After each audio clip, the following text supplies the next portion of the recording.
what officials are saying about the double-edged sword of Neil the Seal's viral fame. Oh, double-edged sword? That's just going to get stuck in his blubber anyway. What are you going to do with his sword? He's huge. So, the article goes, everyone is rightfully infatuated by the return of Neil the Seal in Tasmania. Yeah, Neil. But officials have offered a few warnings to ensure the beloved animal can keep up his antics moving forward. So, apparently... So, Neil, right? The seal? Neil the Seal. I've heard of him. He's an elephant seal.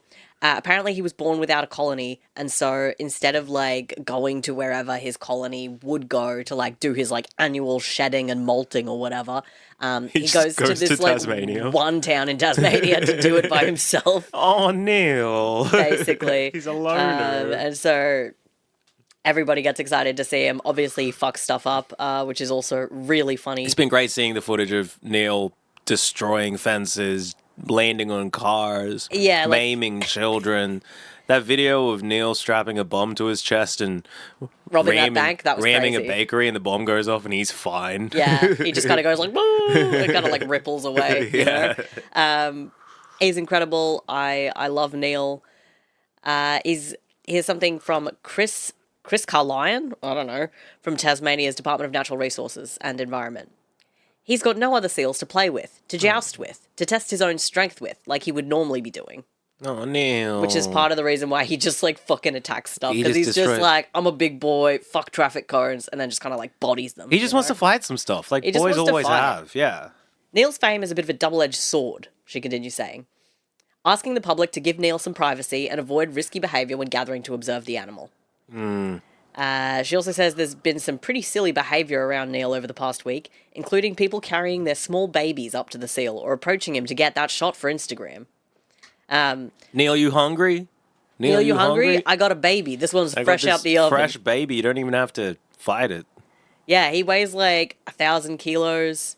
Right. They say that you should keep 20 meters away from Neil at all times. And if you've got a dog out, like, you should have a dog on a leash at least 50 meters away. Don't let your Neil dog menace the seal. Yeah, Neil might look at that dog and think, wow, looks like a friend to crush. Looks like a pal. Let me flop onto him. Let me go flop this guy. Yeah, and you can get, like, a fine of, like, $16,000 or, like, What, jail. from Neil? Yeah, for being Neil. No, to, like, fuck around with Neil and you'll have to pay a big fine. Who's fining you, Neil? I think Neil's fine is just, like, taking one of your limbs, you know? Yeah, right. And then the government asks for money as well. Yeah.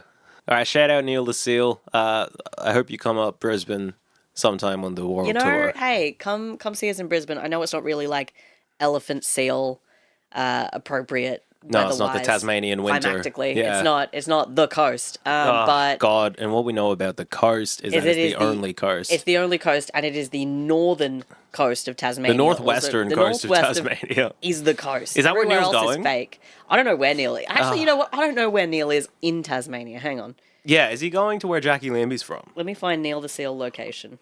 Yeah, what's the live location on Neil the Seal? Yeah, give me the... Have you got him on Snapchat? Give me the live location. Sorry, find my seal. Find my seal. Come on now. He's at 7 Mile Beach in southern Tasmania. He's not even on the real coast. He's not even on the real coast. He's not on the coast. Fake. Faker. I mean, you know, people are entitled to their sexual proclivities. You know, I mean, let there be 1,000 blossoms bloom. But I ain't spending any time on it. But I ain't spending any time on it. But I ain't spending any time on it. Let there be 1,000 blossoms bloom. But I ain't spending any time on it. Hi, Kieran. Hi, Yanni. And hello there, friend or stranger. Welcome to another hour of 100% grass-fed Aussie podcasting from us here at Shouldn'ta Come. I hope you're fucking hungry. It's been a while since we've explained what the podcast is about. Kieran, what's the podcast about? That's a good question. I guess sometimes it's about politics, sometimes it's about culture. All the time it's about Australia. And that's probably all I have for you. That's pretty much it. Yeah. This week we're actually taking a trip to a part of Australia that we don't talk about much or really know a fucking thing about. Hell yeah. Northern Territory. Yeah, I don't know shit about the Northern Territory. We were talking about this earlier. Just like, Yeah. we don't know a goddamn thing about the Northern Territory other than where it is and a couple of the cities. Yeah. I've been to Darwin. I liked it there. I was only there for a couple of days. Now, it's not like a lot of people, but we do have a few international listeners. So I figured we should just cover some of the basics about the Northern Territory. Yeah, that sounds for fair. Someone who doesn't know about it. Yeah. It's the middle chunk of the north half of Australia, and it's not a state. It's a territory. Which is crazy because it's fucking massive. Like, I would say geographically, it outstrips, in terms of size, at least 3 of the other, like, states. Well, if not 4 of the states. It's the third largest. So it is bigger than South Australia. Yes, it is the third largest subnational subdivision in Australia and the 11th largest in the world. That's fucking crazy. Which is something that came up a while ago. But yeah, it's Australia has 3 of the 11 biggest like states, and one of them's not a state. Yeah. There's about 260,000 people who live in the territory. And about half of them live in and around Darwin, which is the capital and a major city on the coast.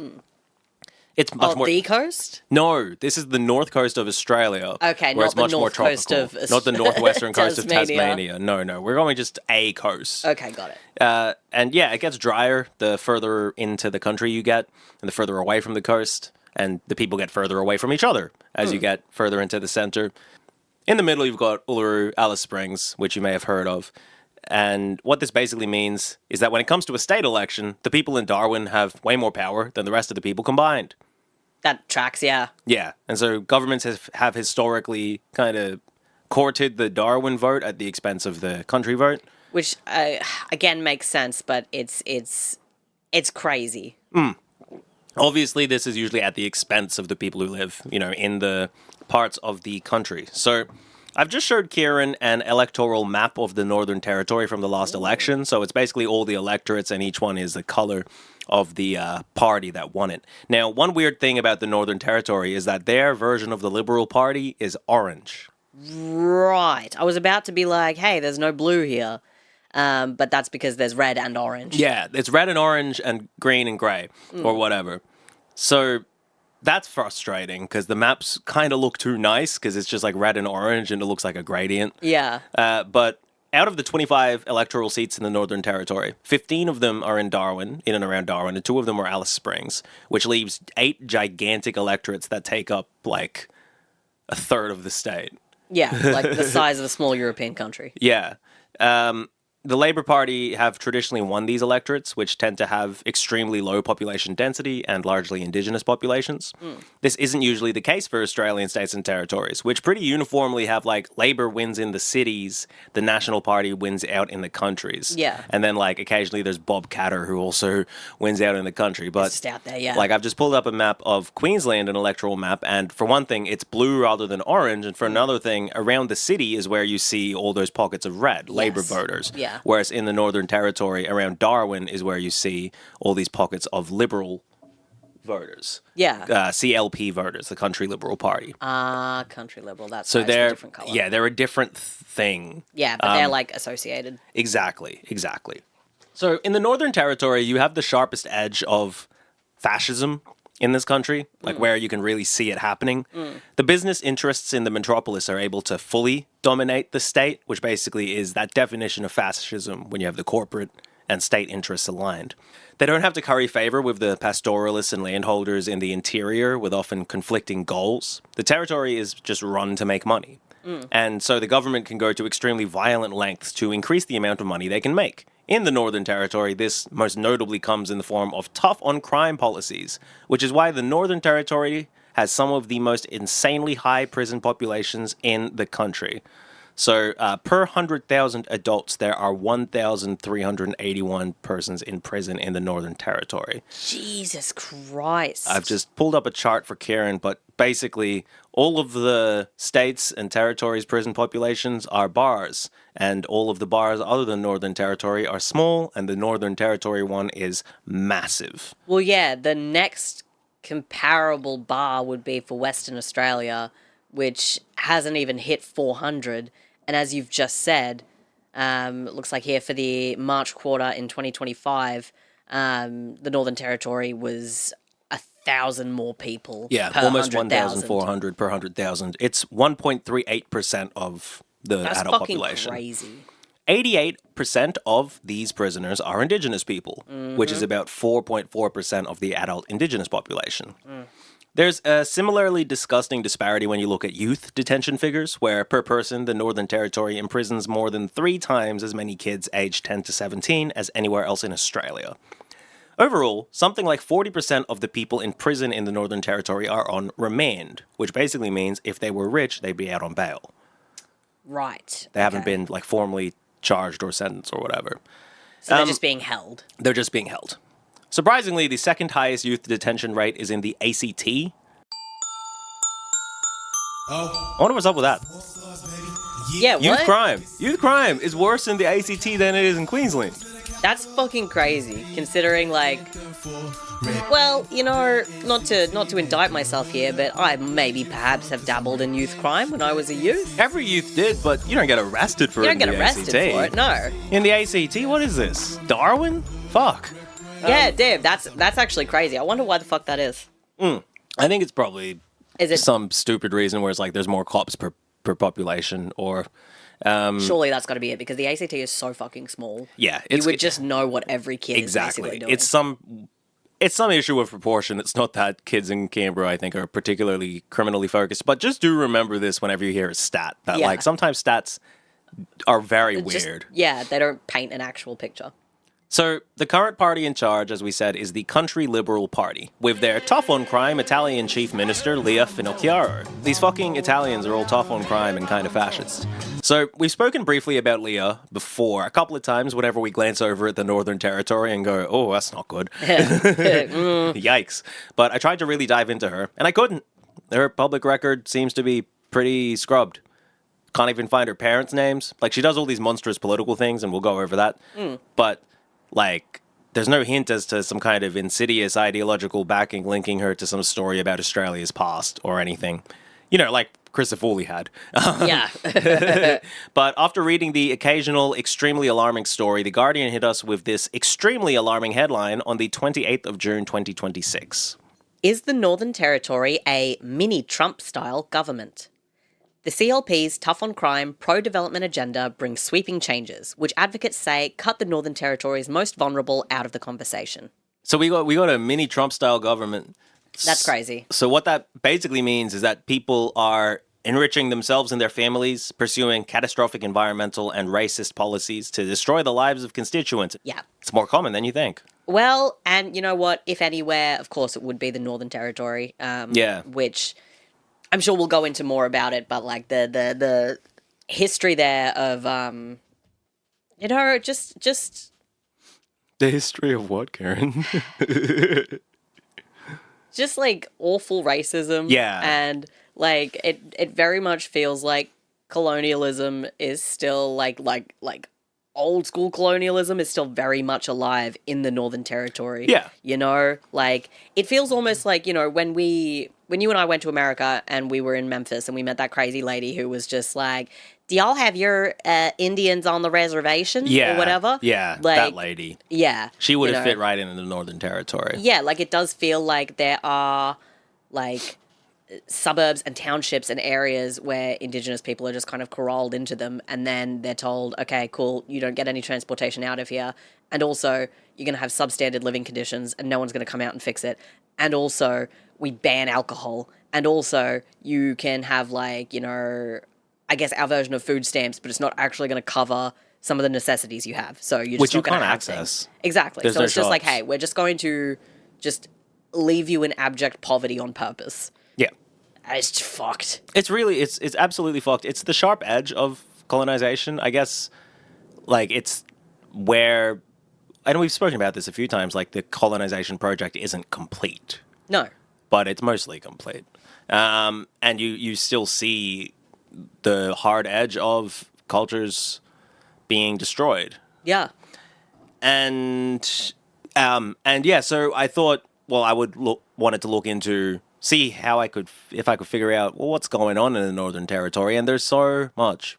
Oh, you haven't worked it out, Yanni? You haven't solved the Northern Territory yet? No, I've solved it. Oh, perfect. Everyone knows it's really corrupt and really racist, and everyone knows. And I'm just going to go through like some of the things. Before we get back to the most recent stuff, though, did you know the Northern Territory is a gambling tax haven? No, I didn't. Yeah, as a result of something or another in the Western provinces, the High Court of Australia ruled that the states have their own relationships with gambling operators, specifically regarding tax. Of course they fucking do.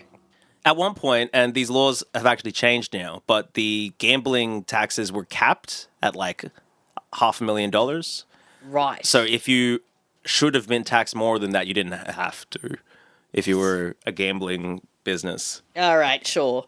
So there were all these big national, international gambling companies that were headquartered in Darwin, but obviously weren't really mainly working in Darwin. No, it's just this is the, Cayman Islands situation of just Exactly. this is where the business is. The tax is lowest. Yeah. They're moving to Tasmania now. I think the laws have changed, but that's something that I learned about that's kind of a little bit in the past. It's all moving now. Yeah. But we'll go through some stuff chronologically, hitting on some of the main points of some stories, ramping up into more detail as we get closer to the present. There are so many more things than this going on. This is just some of the stuff. Hell yeah. This is just some of the stuff. We start in 2016, when the incumbent Country Liberal Party of the Northern Territory is in absolute shambles. They've had a classic leadership spill, and they're being attacked as corrupt, ineffective, and pro-fracking.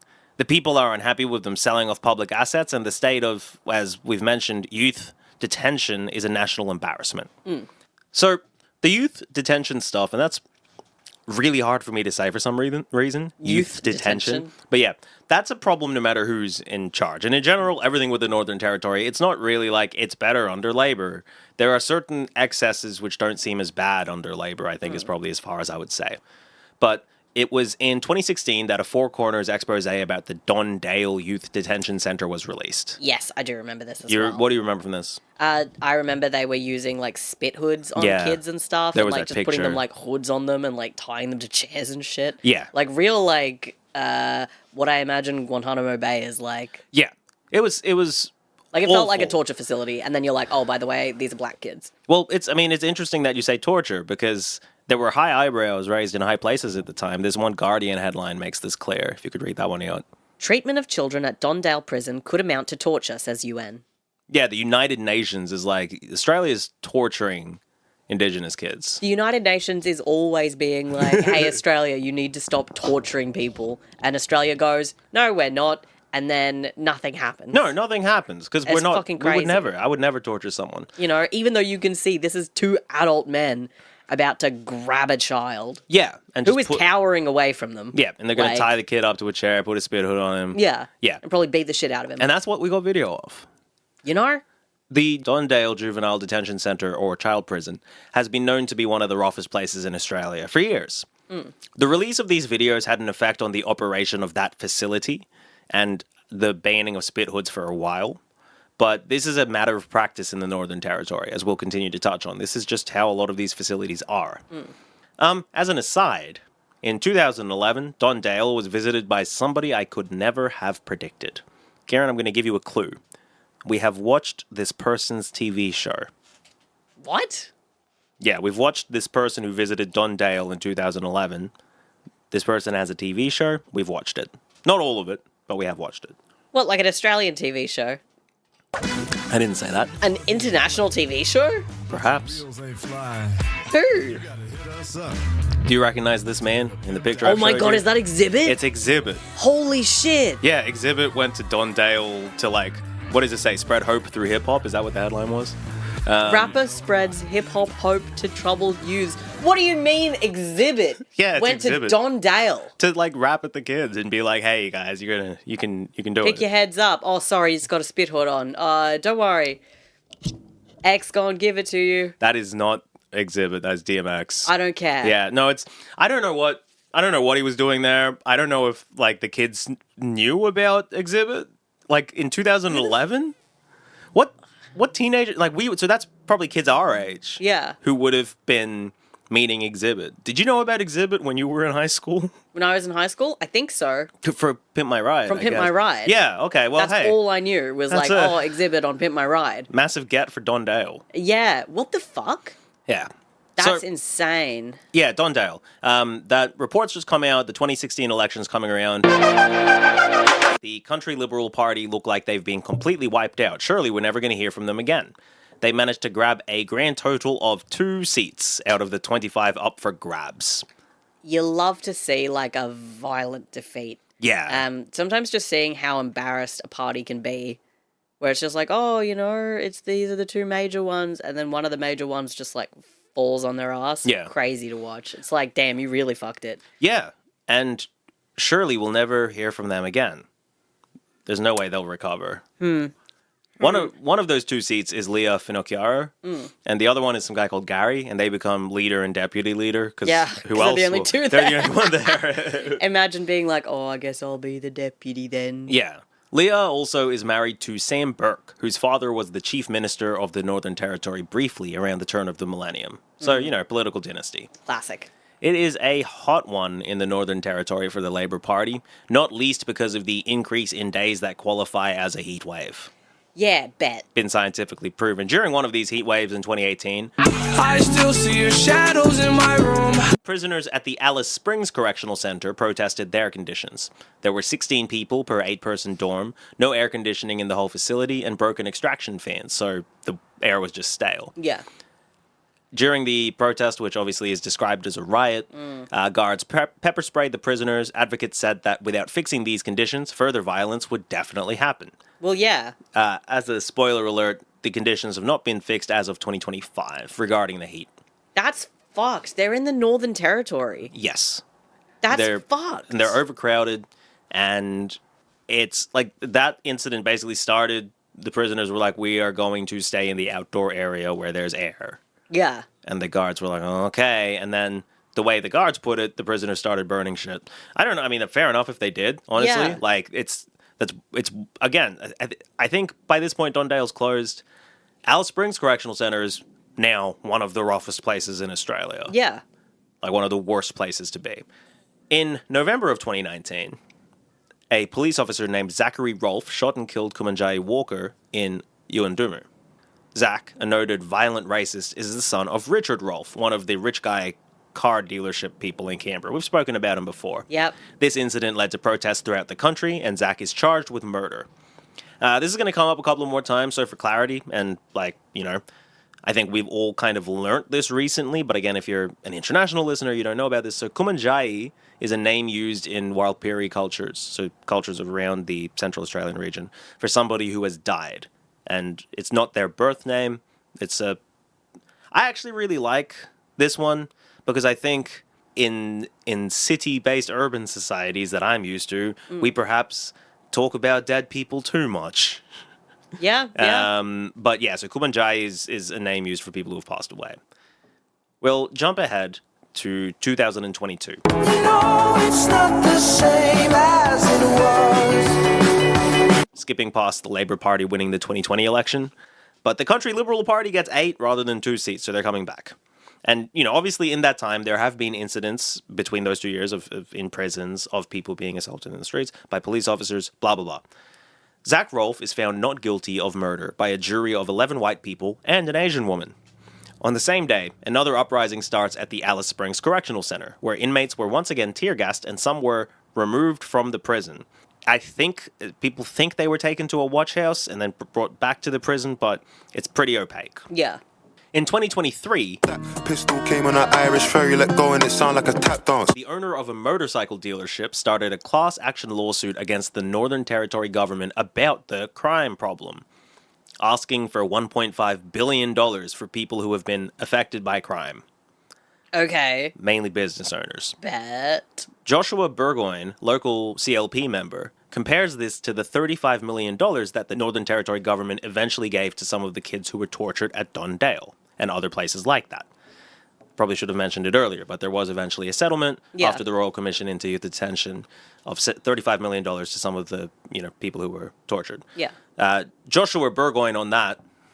If youth criminals who were in detention centres are able to receive $35 million in damages, surely the people of Alice Springs deserve compensation for failed government policies that have led to a near doubling of property crime over 6 years. Well, yeah, I mean, he makes complete sense. After all, property is more important than children. It's way more important than children. Hey, property is way more important than anything, I think. let me put it this way. You can put a kid in a house. You can't put a house in a kid. Exactly. And I've tried. And I've tried. I've tried. So don't come in here telling me that you care more about children than you do about That's fucking JB crazy. Hi-Fi. Because me, I care about property. I care about property. I care about the business's bottom line. I want to sell motorbikes. I will crush And a other child. things. I'll crush a child to death if it saves my business. That might come up. No, we don't have a child being crushed to death. Which is just like, okay, like, but it. Sometimes I think I want to reach into people's heads and just like pull their brain out and just blend it and then put it back in and be like, here, it works better now. Yeah. Now that I've scrambled it, you'll actually have a coherent thought. Yeah, as you opposed can- to whatever the fuck you were doing before. Maybe it resets everything and they can start forming neurons again. I would and love for that to be the synapses. case. And we can be like, all right. And just like show them pictures of different people and just say friend over and over again. Yes. Bunch of Or people. friend. Friend. Outside this meeting, where this guy said this shit, a guy tells the ABC something perhaps a little less filtered. Quote, and I'll read it. Oh no. It's one of those words that's not a slur, but it's certainly used as a slur. Okay. But this is a white guy outside, and he says, the little black fuckers are going to start to get belted, they're going to start getting flogged, and they won't come back because we'll take them out to the scrub and leave them there. You know what I mean? Like, I didn't know, like, should I not say black in that context, but I do want to make it clear, like, this is a guy telling the ABC, hi, I'm racist, I want to kill these black kids. I really want to kill black children. To the ABC. That's like, this isn't crazy. just like this was heard at the meeting. He told them, he's like, listen, this is what's going on. We're going to fucking kill these kids. That's fucked. These black kids. Anyway. That's so fucked. Later in 2023, the police commissioner is asked to retire after trying to sue the government for reasons that remain opaque, but surely related to some of this. I don't know. It's literally the day before he's going to give evidence in a public hearing that he reaches a settlement with the new Northern Territory government. I keep seeing NT in my notes and going to say New Testament. Holy shit. That's incredible. And that doesn't make sense because NT in my mind is Northern Territory. Of course. But I think I've just been reading about the New Testament recently. Damn, that's crazy. But I've been reading about the Northern Territory much for the more last recently. 3 days. Yes. But yeah, so he was going to give this police commissioner who was asked to resign is going to give evidence, but then they reach a settlement and it saves embarrassment for the chief minister, Natasha Files, because they're FYLES, because there would have been some evidence they would have given that might have shown impropriety. Later that year... Woodside shares of Northern Territory Chief Minister Natasha Files attracts attention of federal Senator David Pocock. Oh, DP mention. Yeah, you don't want to get DP'd You don't by want to DP. get DP'd by DP. Well, if David Pocock's noticed you, you've done something wrong. Honestly. Yeah, he's like, it's weird because it's like, it's not that he can do a lot. No, but he can be like, what's going on over there? And then everybody looks. And when then he points, everyone looks. Yeah. It's the shadow of his arm. It's casts- huge. His biceps like ripple as he points. Oh, fun fact. You and Natasha Miles, this lady, share an alma mater. She also went to UC. UC. Yeah, but she's from Darwin. Represent UC grads. So, yeah, Natasha, you're doing... Hey, you got UC kicked out of India. Natasha got UC kicked out... Anyway, so she had shares, as David Pocock kind of revealed or whatever, in Woodside Energy, who were due to benefit from some potential fracking that the Chief Minister of the Northern Territory, Natasha Miles, had approved in the Beetaloo Basin. Natasha Files. Natasha Files. Sorry, I've written Miles every single time, but it is Incredible. Files. So she's got shares in Woodside, and she's gone, oh, I'm approving fracking in the Beetaloo Basin, and Woodside's like, we'll do that. And so her shares... She's like, wow, it's crazy. My shares went up. So if you don't know what fracking is, you're getting gas by destroying the ground by pumping high pressure water into it and shit like that. Oh, the fracking? Yeah. Oh, the fracking. Anyway, Natasha sells her shares and says, hey, look, I've always declared these. It's only now that fucking David Pocock's called me out that I have to do something about this. I don't know why it's a problem, but I've always declared these, but like, sorry, story over. We're done. I want to move past this. Right? I love everyone being like, thanks, David. Thanks, David. Thanks, David. And he's just like, what? It's my first year. Like, my first year. This seems is my first term. alarmingly corrupt. It's like, I'm just like, I noticed it and I thought I should mention it. And everyone's like, oh, thanks. Thanks, David. Thank you. Yeah, thanks, David. So the next month...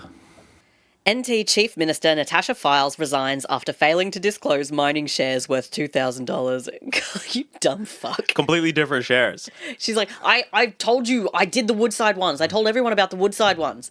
And then someone's like, what about these ones? She's like, fuck! These are different.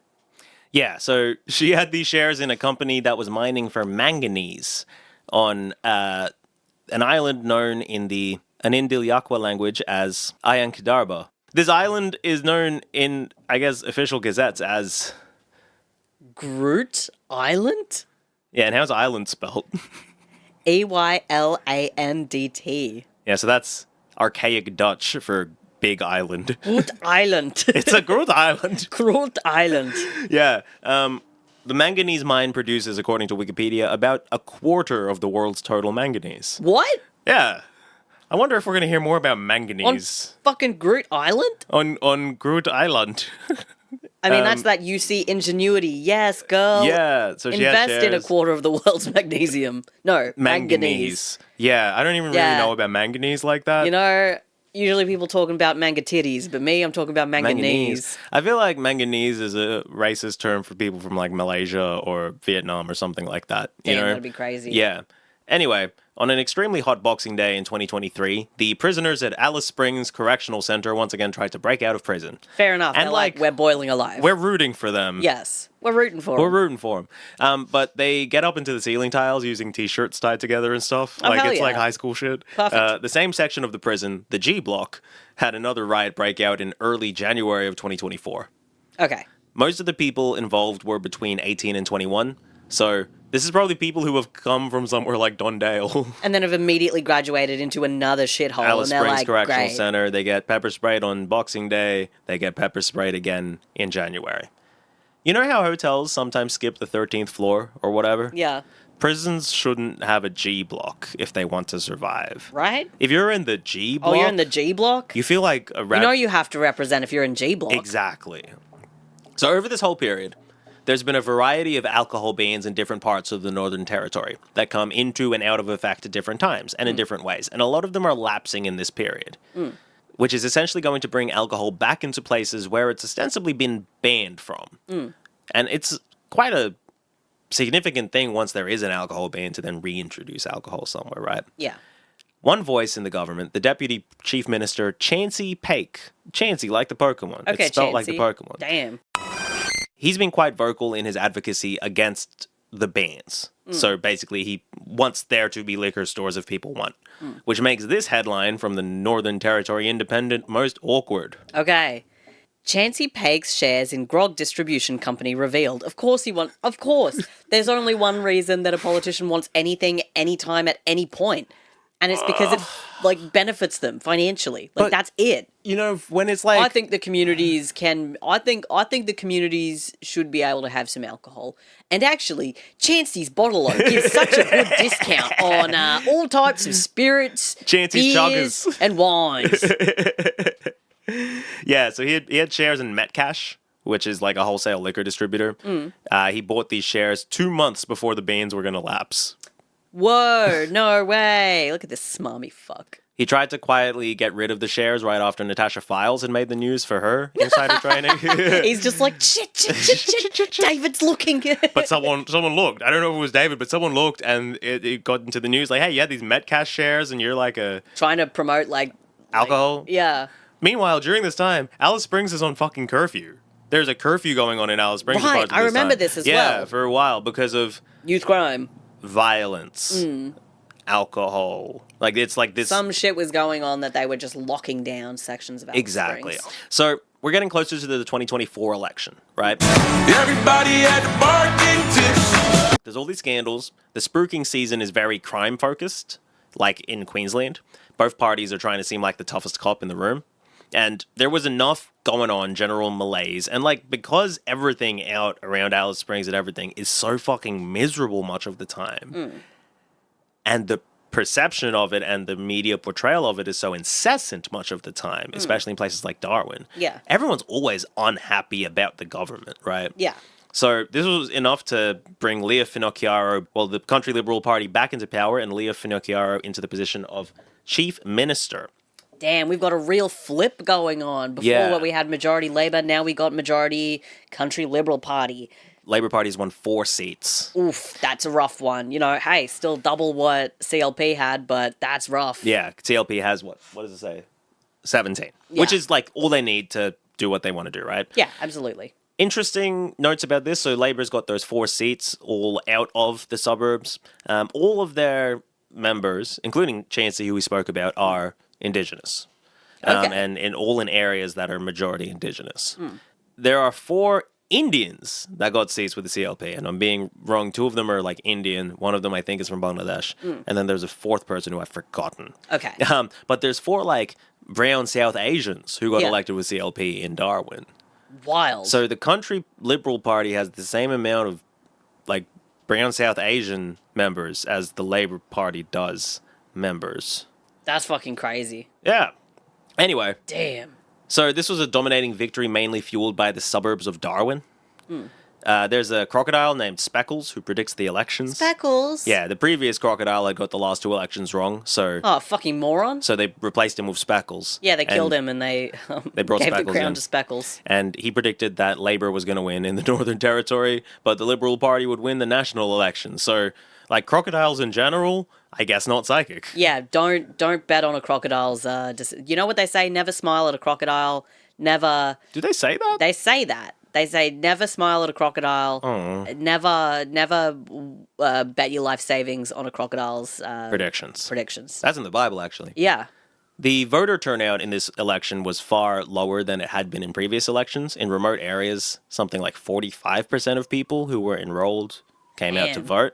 People argue about, well, is this an outcome of far fewer attempts to reach people? There's mobile voting teams. Did they not have as many resources? Some people point to people are frustrated because this is right after the Voice for Parliament failed. And it's like Yeah. people are disengaged with the system. Some people contradict that strongly, being like, that wouldn't have affected somebody's intention to vote. Yeah. But whatever it is, the Country Liberal Party roll into power. And most of those votes would have been in regions that Labour won anyway. So it's not necessarily a matter of something that would have swung the election. And the Labour Party was, quote unquote, running the election there. So Yeah. let's get to the Reign of Terror. We start in October. Let's go. From The Guardian. Spit hoods to be used on Northern Territory children again as ban ends, police chief confirms. Yeah. The police are being spat on. They might get hepatitis, which they won't get, actually. It's not a thing you get from being spat on. But also, don't you guys have, like, armor and masks and stuff? Like, you Yeah. guys put the heavy shit on. What the fuck? What the fuck? No, we can't put the heavy shit on. Do you want to know why? Because it's hot. Because it's hot. And we'll get hot. They'll get hot. But these kids don't get hot. All right, next, from Put the hood on. ABC. Legal Aid NT says it will cut critical legal services in 2025 due to funding shortfall. Great, awesome. Yeah. Really good stuff. It looks like people are probably going to have to represent themselves That's in some remote always gone areas. well. Yeah. They've met with the new government, and they're like, it doesn't look like we're going to have enough money to keep being legal aid. That's fucking crazy. 1 week later. NT's CLP government passes legislation to lower the age of criminal responsibility from 12 to 10 in first week of Parliament. That's also fucking crazy. Like, Well- you're gonna call, like, a 10-year-old criminally responsible. That was the national age of criminal responsibility until like 2022. That's fucking crazy. And then the rule was changed to allow states to do their own things. And the Northern Territory was one of the states that raised it to 12. And that was under the Labour government. And then the CLP has lowered it back to 10. But that was that is the generally accepted age of criminal responsibility in Australia is 10. That's fucking crazy. That's not a Northern Territory thing. That's fucking crazy. A 10-year-old? Yeah. Leo wants to put those 10-year-olds back in Dondale. Jesus Christ. On that, Data shows the NT's prison population has surged to a new high. Well, yeah, no Yeah, shit. that's from ABC. No shit. Yeah. No shit. all the things that we've spoken about, obviously, means you're going to have more people who are now going to be caught up in all of this and go to jail. go to these jails that are causing massive problems in themselves because of the terrible Yeah. conditions. Yeah. So there's been a big increase, like a spike since the CLP got back into power, but that spike was proportional with the increases in prison population since 2020 when the Labour government was in power. It's maybe going up faster Okay. But it's been going up this whole time. Anyway, yeah. You know, just to really hammer that in. The ABC article had this crazy stat. If you compare the proportion of people in prison in the Northern Territory to the countries of the world, it would be second. Whoa. The only country that has a higher prison population per 100,000 than the Northern Territory is El Salvador. Damn. Which is mainly in the news at the moment because of their gigantic international prison that they opened to Yes. keep all of the American prisoners. Yes. So, the police commissioner, the guy who replaced the one who was asked to resign, the new guy, his name is Michael, he gets sacked after it's revealed that he got his friend hired to a cushy job, which led to an investigation into all the hirings that him and his team made in his 18 months or so as police commissioner. Sorry, a cushy job? Cushy job. Did I say cushy? You did. Oh, it's It was awful. crazy. I was like cushy. Cushy. A cushy job. Kid Cushy. Kid cushy. Kid Cushy's like, day and night, I sit in blankets, reading books by candlelight. Aww, He's Kid really like cushy. Yeah. Anyway, apologies. So Michael's replaced by this guy called Martin Dole, who Martin Dole. didn't go through a hiring process, obviously. Naturally. So moving away from this for a second, there's this hotel district in Darwin called the Darwin Waterfront, and it's run by the Darwin Waterfront Corporation. That's going to be important. We're going to call them the DWC. Okay. It is a private-public partnership. It's a private company with public ties. Got it. Enough public ties that a guy named Andrew Kirkman from the government can get a pay rise for the CEO of the DWC, a guy named Alastair Shields. Alastair then hires Andrew Kirkman's wife as chief financial officer of the DWC. So this all started under the previous Labour government, but it's coming out now. Damn. Alastair Shields is also on the board that regulates gambling in the Northern Territory. You know, at the start of the episode, we mentioned that the Northern Territory is like a gambling haven? Yeah. The people who approve new operators are a board of 6 people. Right. One of them's Alastair, who is also on the board of Greyhounds Australasia. Of course and he is. has attended the Darwin Cup as a guest of bookkeepers. Wow. Four Corners tries to get some comment from Alastair about this, but he just gets into his vintage Mercedes, tries to start it, fails, finally starts it and drives away. I'm going to show you this video. Please do. And while you do Mercedes, I don't know. baby, what is I don't know what's going on today. I don't know what's going on. I'm too lit. I must be too... Her husband owned a horse with Matt Tripp. Why did she not recuse herself from those hearings? Can you tell us that?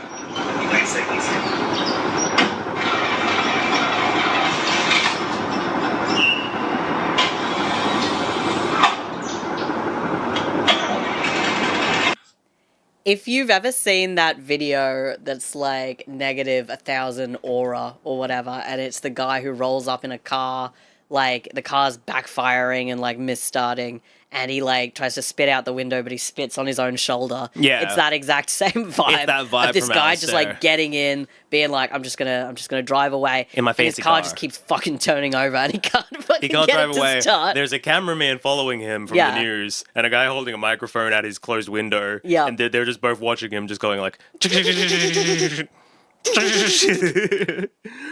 So also on the board is Scott, who was CEO of Racing.com before doing this. Of course. Ian, who is the part owner of a racehorse, and Cindy. Which part of the racehorse does he own? This part. Okay, got it. Yeah. And Cindy, whose husband is like assistant commissioner of police or something. And previously she's defended the government's like tax laws for gambling or whatever. Obviously. The Attorney General, Mary Claire Boothby, who is also the racing minister, says it's not a big deal because she also gets tickets to the Darwin Cup from bookmakers all the time. She's kind of like, it's just a cultural thing. She's like, it's not corrupt. We're all doing it. We're all doing this. It's just a normal matter. This is really normal, and I think you're all being weird about it. David Pocock back in Canberra, just like, I don't know, it doesn't add up. I don't know. This doesn't make any Something's wrong sense. about Something's this. wrong here. Like, really well-meaning, but just like, this seems wrong. It's like, I don't know. Better ask somebody. Better ask somebody. And they're all like, shut the fuck up, David! He's like, I just had a question. It just didn't make sense. On the topic of the Attorney General, back to legal aid for a second, 3 of the 7 members of that board have resigned. Oh. I really like the look of this guy, Ali Noor. I think he's got a cool vibe.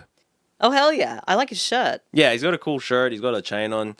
So Mary Claire, in her capacity as Attorney General, intervened in a hiring process to get her like preferred director onto the board of legal aid.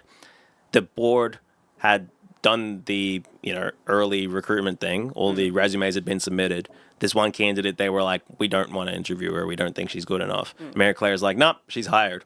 Of course. She's previously worked with a big law firm that's associated with the Country Liberal Party in some sense. Another funny hiring is that of gas executive Stuart Knowles as territory coordinator, which gives him the ability to approve projects that override land law, water law, heritage law, like just whatever. Yeah, just like, hey, you can build a mine wherever you like. Exactly. It doesn't fucking matter. I think it's going to be a lot of mines, a lot of hotels as well.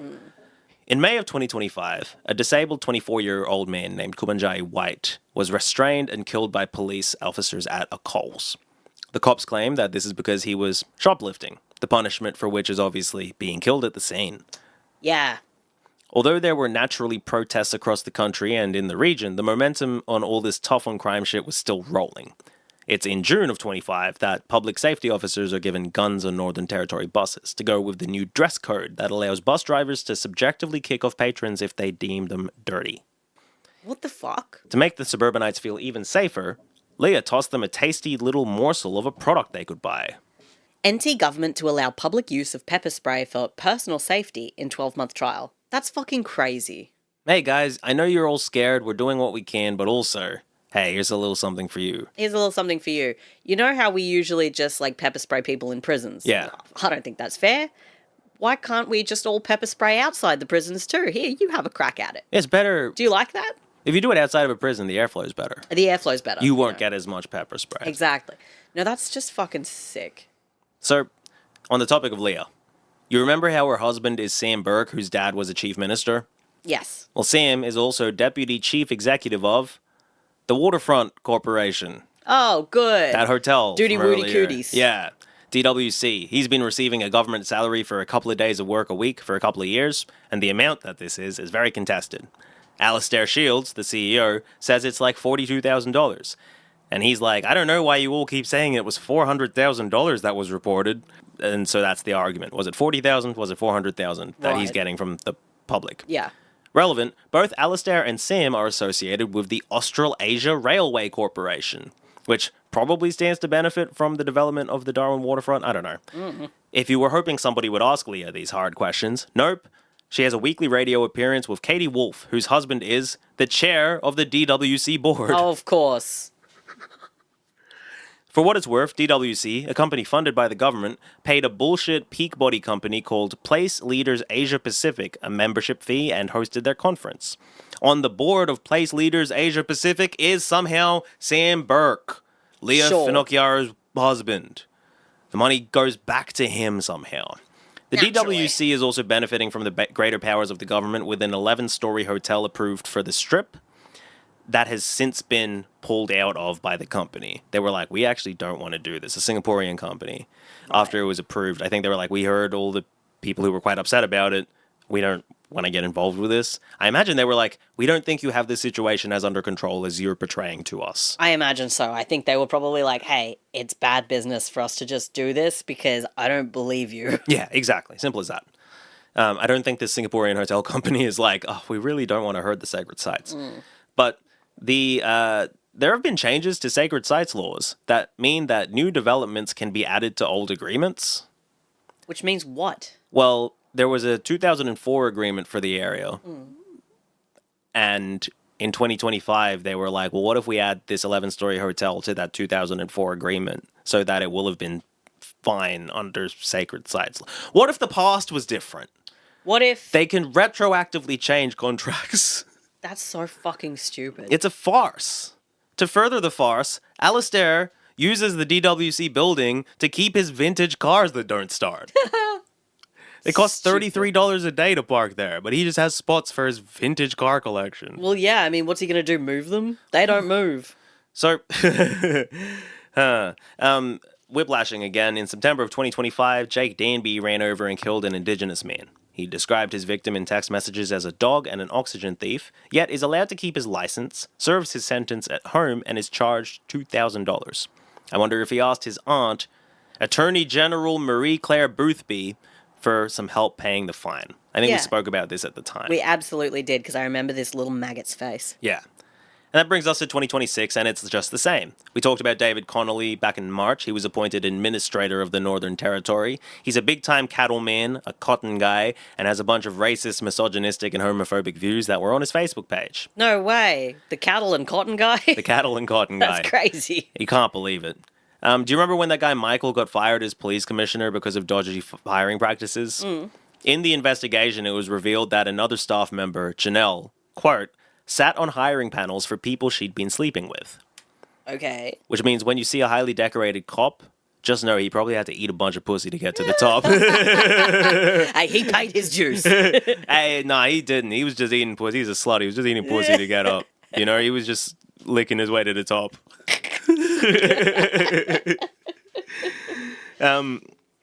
Also, a superintendent named Sachin Sharma. He is Indian. Superintendent Sachin Sharma feels like a Marvel character. Yes. But he says that Michael had been attacking his career for racist reasons as well. No and way. Also has claims of impropriety. On the 25th of April, 2026, a 5-year-old, now called Kumanjayi little baby, was murdered at Il Perenier Old Timers Camp near Alice Springs. The killer was found and beaten unconscious by the community before the police could find him, and the cops pepper-sprayed people around in the process of taking the killer to hospital. And you've probably heard about what's happening, the, discourse about this, the unrest, the riots, the funeral and such. And you've now met the government in charge of trying to fix this and trying to make this better. It's over.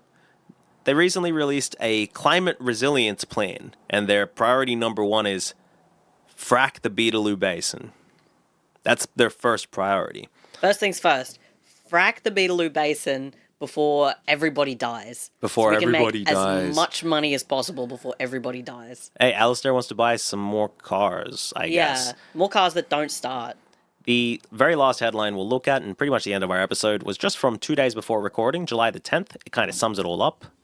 This is from the Northern Territory Independent.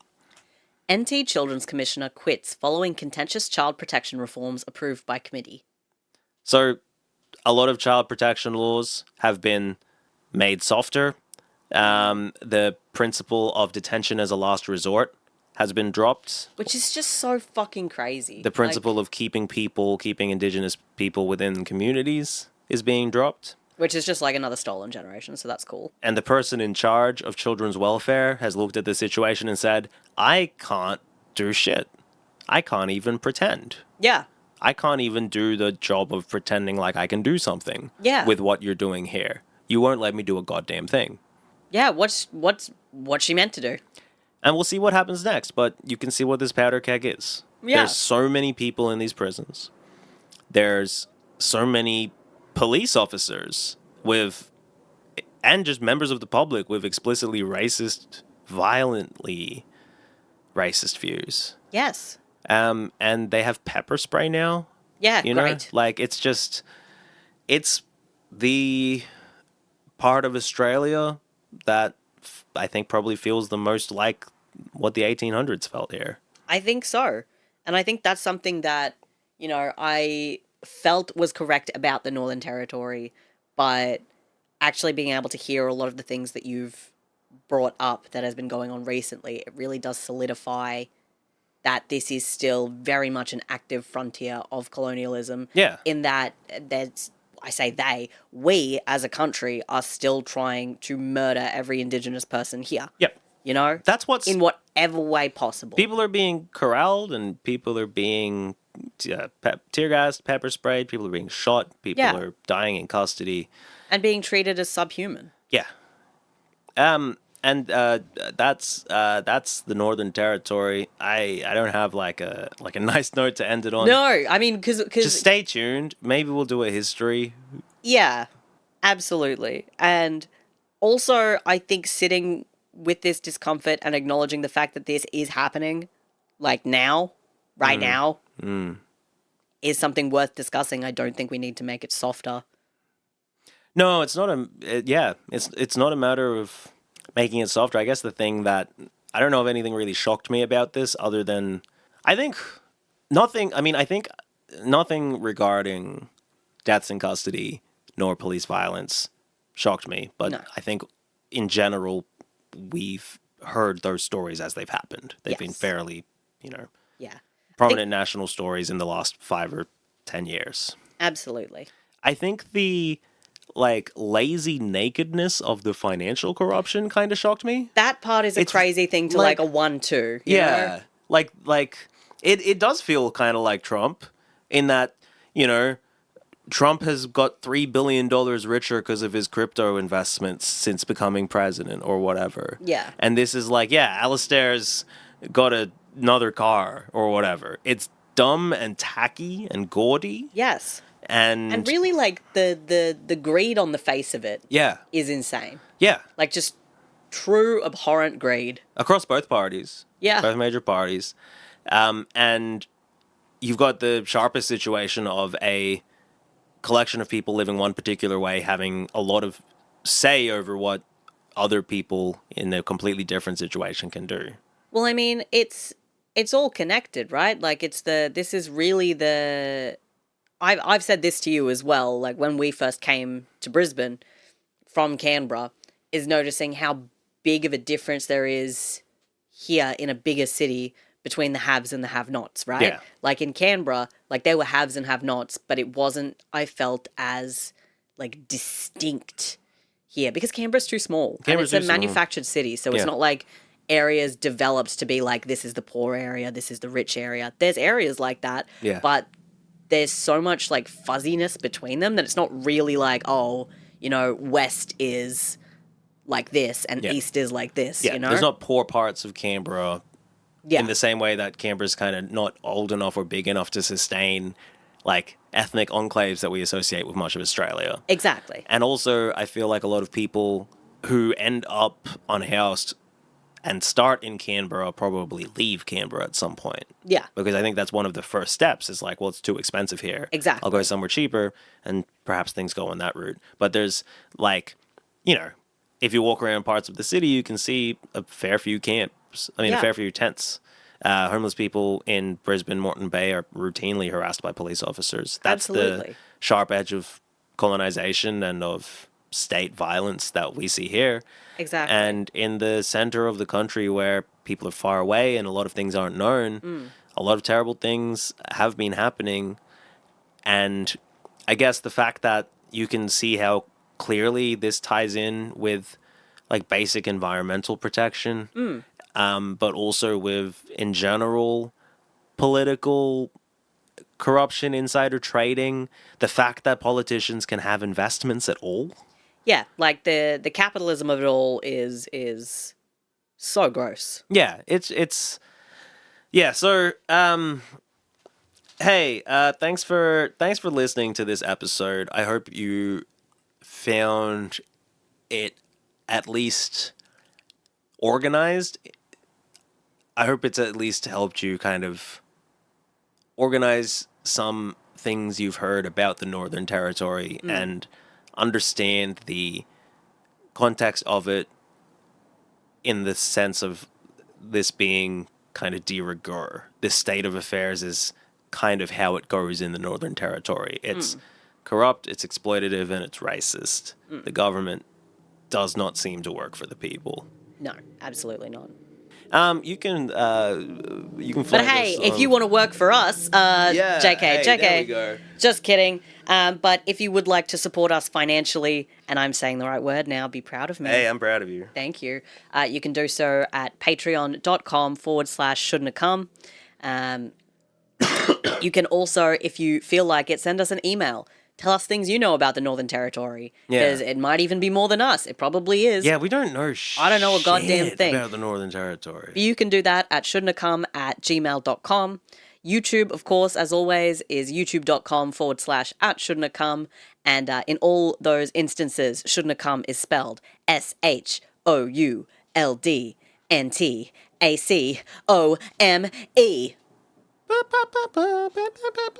Yeah, thanks everyone for listening. Have a good weekend. read more about this. There's a lot of interesting writing out there, whether you want it from a scholarly perspective or a government perspective or a emotional perspective or just a human perspective.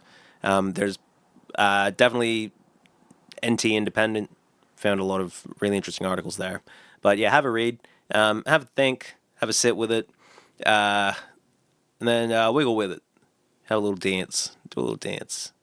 Make a little love. Make a little love. Get down tonight? Eat some broccoli. Oh, okay. All right, bye, everyone. Bye.